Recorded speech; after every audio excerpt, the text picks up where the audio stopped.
بہتر ہے کہ اس پارلیمانی نظام کی لعنت جو انگریزوں کے وراثت کے طور پر ہمیں ملی ہے، اسے چھوڑ کر صدارتی نظام اختیار کیا جائے۔ وہ صدارتی نظام جو نظام خلافت سے قریب تر ہے، انہوں نے ہم سے لیا ہے۔ اقبال نے کہا ہے، ہر کجا بینی جہان رنگ و بو، زاں کے از خاکش برو یا دارزو، یاد نور مصطفیٰ اورا بہاش، یا ہنوز اندر تلاش مصطفیٰ۔ اگر کوئی اچھائی ان کے پاس ہے وہ نور مصطفیٰ سے مانگی ہوئی ہے۔ یہ خلافت کے نظام کا چربہ ہے۔ ایک شخص کو منتخب کرو، اب اسے اختیار دو، اس کے ہاتھ کھلے رکھو، اسے کام کرنے دو۔ ہاں، امپیچمنٹ کا نظام ہو، غلط ہو تو اسے سیدھا کرنے کا نظام ہو۔ اس کے لیے آپ امپیچمنٹ کا نظام آج کی جو امریکہ کی حکومت ہے اس میں بھی ہے، اور کیسا ہے کہ ذرا سا اندیشہ ہوا تھا اور نکسن صاحب جو بھاگ کھڑے ہوئے تھے۔ تو میرے نزدیک صدارتی نظام اور چھوٹے صوبے، یہ بڑے بڑے صوبوں کی ضرورت نہیں ہے، چھوٹے صوبے ہوں، لوگوں کو سہولتیں ہوں، ہر علاقے کے لوگوں کو معلوم ہو کہ ہمارے معاملات ہمارے اپنے ہاتھ میں ہیں۔ فرش التراب يضمني وهو غطاء۔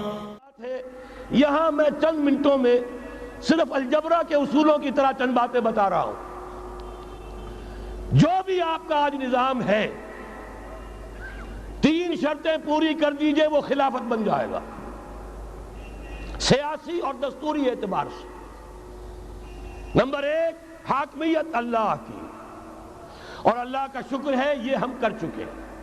اللہ جزائے خیر دے جنہوں نے محنت کی تھی، اللہ جزائے خیر دے جنہوں نے وہ تحریک اٹھائی تھی مطالبہ دستور اسلامی، اور پھر جنہوں نے مدد کی تھی، اللہ تعالیٰ انہیں جزائے خیر دے۔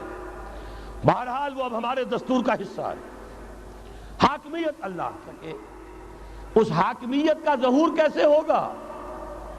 آپ کے دستور میں یہ طے کر دیا جائے، کتاب و سنت ہر شے سے بالا تر ہے، دستور سے بھی بالا، عدالتی قوانین سے بالا، پارلیمنٹ سے بالا، سینٹ سے بالا، صدر سے بالا، سپریم کورٹ سے بالا، ہائی کورٹ سے بالا، ہر شے سے بالا کتاب و سنت۔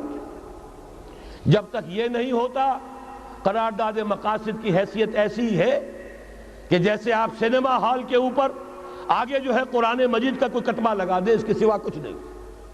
یہ بھی غنیمت ہے کہ قرارداد مقاصد پاس ہوئی، اصل شرط یہ ہے کتاب و سنت کی ٹوٹل بالادستی۔ اور یہ بڑی کڑوی گولی ہے، عوامی تحریک جب تک نہیں چلے گی یہ کڑوی گولی حلق سے اترنے والی نہیں۔ یہ آئی جے آئی کی حکومت میں نہیں اتری، اسلام کے نام پر اقتدار میں آئے، اسلام کے نام پر آئی ایس آئی نے آئی جے آئی بنوائی، اسلام کے نام پر انہیں ووٹ ملے، 2/3 کی اکثریت ملی، اس کے باوجود شریعت کی بالادستی کا ایکٹ، شریعت کی بالادستی کی دستور کے اندر ترمیم پاس نہیں کرائی گئی۔ معلوم ہوا اوپر زبردست کا ٹھینگا ہے، امریکہ کے سب پرستار ہیں، سب ڈرتے ہیں، سب کے لیے سب کو نظر آتا ہے بالآخر جو ہے اسی کے پاس جانا ہوگا۔ یہ بات جان لیجئے، یہ اس کے بغیر، قربانی کے بغیر اصل یہی منزل ہے، اصل کٹھن یہی ہے۔ یہ کتاب و سنت کی بالادستی، اس کو قبول کرنا، اختیار کرنا، یہ بغیر عوامی تحریک کے، بغیر قربانیوں کے ممکن نہیں ہوگا۔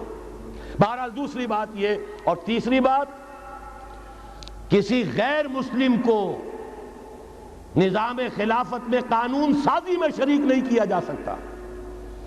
جس قانون کی بنیاد کتاب و سنت، جو نہ کتاب کو مانے نہ سنت کو مانے، اس کا اس ملک کی قانون ساز اسمبلی میں جانے کا مطلب کیا ہے؟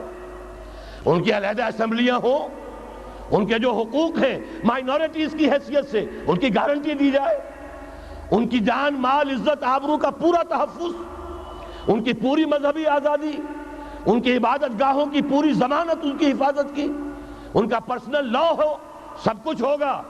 قانون سازی میں غیر مسلم شریک نہیں ہو سکتا، نظام خلافت کی اعلیٰ ترین سطح کی پالیسی بنانے میں غیر مسلم شریک نہیں ہو سکتا۔ یہ معاملات ہمیں، یہ کڑوی گولیاں ہیں، لیکن صرف 3 گولیاں ہضم کر لیجئے، یہ نظام خلافت کا نظام بن جائے گا۔ البتہ چوتھی بات اور عرض کر دوں، وہ کہتا ہوں بہتر ہے کہ اس پارلیمانی نظام کی لعنت جو انگریزوں کے وراثت کے طور پر ہمیں ملی ہے، اسے چھوڑ کر صدارتی نظام اختیار کیا جائے۔ وہ صدارتی نظام جو نظام خلافت سے قریب تر ہے، انہوں نے ہم سے لیا ہے۔ اقبال نے کہا ہے، ہر کجا بینی جہان رنگ و بو، زاں کے از خاکش برو یا دارزو، یاد نور مصطفیٰ اورا بہاش، یا ہنوز اندر تلاش مصطفیٰ۔ اگر کوئی اچھائی ان کے پاس ہے وہ نور مصطفیٰ سے مانگی ہوئی ہے۔ یہ خلافت کے نظام کا چربا ہے۔ ایک شخص کو منتخب کرو، اب اسے اختیار دو، اس کے ہاتھ کھلے رکھو، اسے کام کرنے دو۔ ہاں، امپیچمنٹ کا نظام ہو، غلط ہو تو اسے سیدھا کرنے کا نظام ہو۔ اس کے لیے آپ امپیچمنٹ کا نظام آج کی جو امریکہ کی حکومت ہے اس میں بھی ہے، اور کیسا ہے کہ ذرا سا اندیشہ ہوا تھا اور نکسن صاحب جو بھاگ کھڑے ہوئے تھے۔ تو میرے نزدیک صدارتی نظام اور چھوٹے صوبے، یہ بڑے بڑے صوبوں کی ضرورت نہیں ہے، چھوٹے صوبے ہوں، لوگوں کو سہولتیں ہوں، ہر علاقے کے لوگوں کو معلوم ہو کہ ہمارے معاملات ہمارے اپنے ہاتھ میں ہیں، ان کے اندر کوئی احساس جو ہے محرومی کا پیدا نہ ہونے پائے۔ اس لیے کہ وہی چیز ہے جو سیاہی گھول دیتی ہے۔ کون سیاہی گھول رہا ہے وقت کے بہتے دریا میں؟ یہ ساری سیاہیاں جو سندھ میں گھل رہی ہیں، بلوچستان میں گھل رہی ہیں، سرائکی کے علاقے میں گھل رہی ہیں، ان سب کا علاج ہے چھوٹے صوبے بناؤ۔ لیکن یہ چیزیں خلافت کی شرائط میں سے نہیں ہیں۔ بہتر بات ہے، دنیاوی اعتبار سے بہتر بات ہے، انتظامی اعتبار سے بہتر بات ہے۔ باقی اصل شرائط تین: اللہ کی حاکمیت کا اقرار جو قرارداد مقاصد میں بالفعل ہے، کتاب و سنت کی ٹوٹل بالادستی۔ سپریم کورٹ کو اختیار دیجئے، وہاں جا کر کوئی بھی شہری پاکستان کا کوئی بھی عالم دین اگر ثابت کر دے فلاں قانون، فلاں ہدایت، فلاں انسٹرکشن، فلاں کوئی حکم جو دیا گیا ہے کتاب و سنت کے منافی ہے، فوراً کل عدم ہوگا۔ اور تیسری بات، غیر مسلم پروٹیکٹڈ مائنورٹی ہوں گے، ان کی جان مال عزت آبرو کی حفاظت ہوگی، لیکن یہ کہ وہ برابر کے قانون سازی کے حق میں شریک نہیں ہو سکتے، اس لیے کہ یہاں کتاب و سنت منبع ہے قانون کا جس کو وہ تسلیم نہیں کرتے۔